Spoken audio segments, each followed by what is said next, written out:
अगर आप चाहते हैं कृष कुमार ऑफिशियल को सबसे पहले गाना सुनने के लिए तो लाल बटन को दबा के चैनल को सब्सक्राइब कीजिए और बेल आइकन को दबा।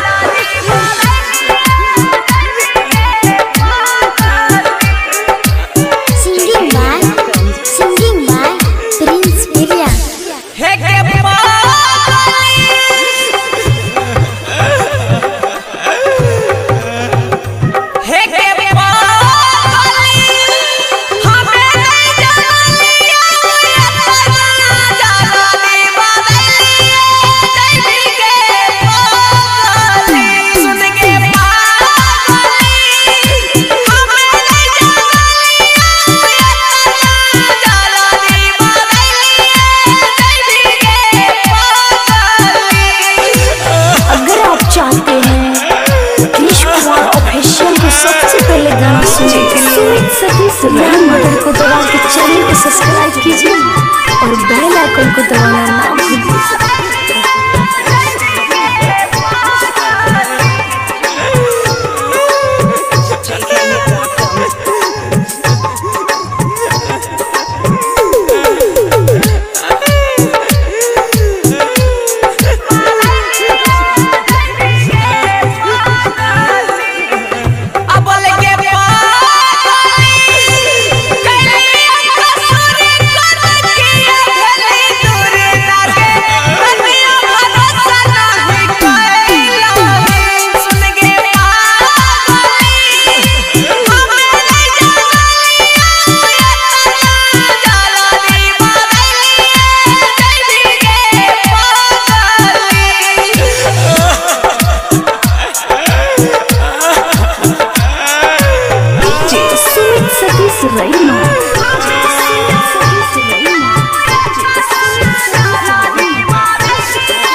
अगर आप चाहते हैं